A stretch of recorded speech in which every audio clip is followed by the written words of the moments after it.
Good morning.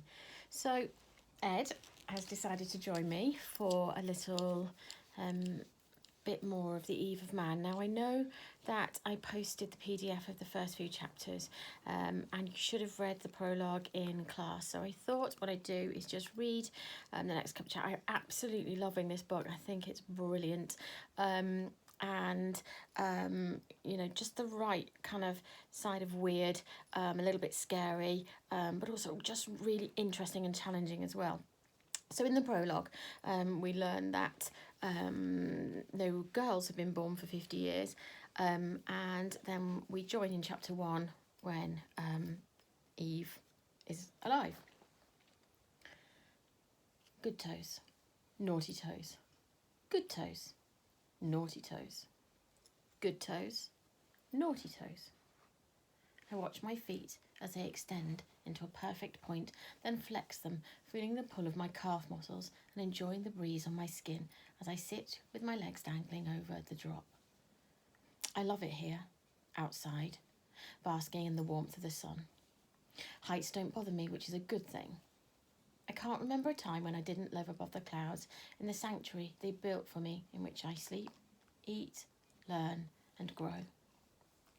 Everything I could ever need is here, within the vast half bubble of the dome, where the glass lets the beauty of the outside in. Sunbeams bounce off every surface.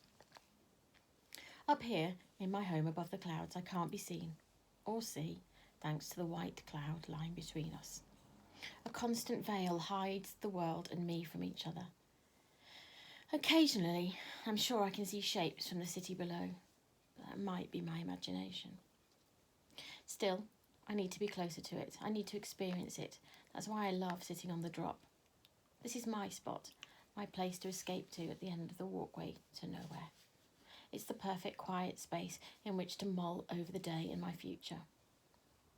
Our future. The future.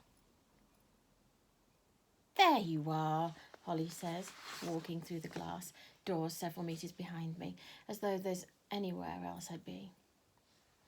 I'm rarely completely alone out here, or rather, I'm never out here for long before she shows up. Without tearing my eyes from the beautiful view, I raise a welcoming hand. It's not her fault she interrupts my quiet time. She's only doing as she's told. They want to hear my thoughts, especially now ahead of tomorrow. So they sent her to find me.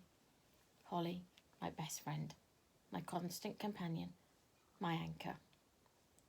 I was in class with her a few minutes ago discussing William Shakespeare's ability to turn tragedy into near comedy.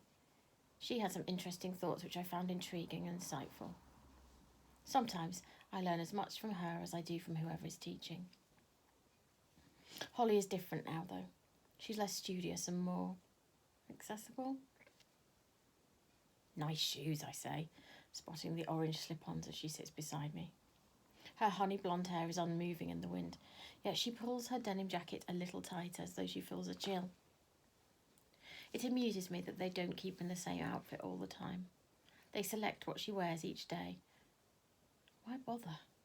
Perhaps it's to show what's expected of me, or to inspire my own fashion sense, because it's not as though I can learn from the others like me. I'm the only girl. I'm never directly told what to wear. I can choose from any of the items they've placed in my wardrobe. Mostly vintage garments collected from decades past. Geometric prints, bell-bottom trousers, shoulder-padded jackets or pretty shirt dresses. Yes, I still have the freedom of choice.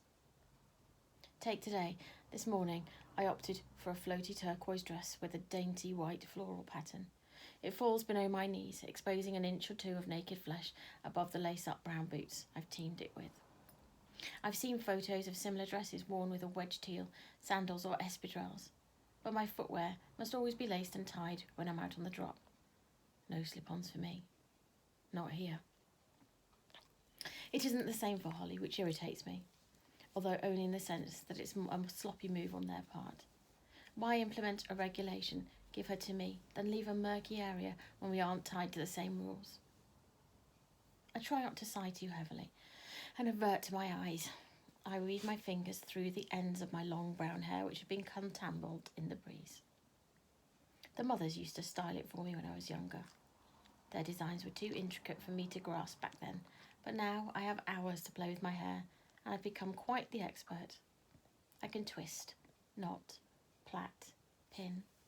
The possibilities are endless, for which I'm thankful.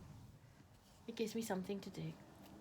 I used to be allowed to experiment with makeup, but now I wear it on special occasions to assure it's not wasted. As the demand for these products isn't what it once was, there are no new supplies. What I have is a last to me. So, tomorrow, Holly starts, breaking the silence. Wow, straight in there, I half laugh, turning to see her pale green eyes twinkling as she stares straight ahead. Sometimes she tiptoes around these subjects, leaving me on edge and defensive, as I'm unsure where she's leading the conversation. Other times, like in class, all focus is on the work. I prefer it when it's like that. I like her more. It feels more genuine, almost real. It's the big day, she states, shrugging her shoulders. Biggest of my life, I nod in agreement, my expression serious now. I wanted to think she's pulled me in and that I'm ready for a deep and meaningful chat. Well, apart from my birth. That was monumental.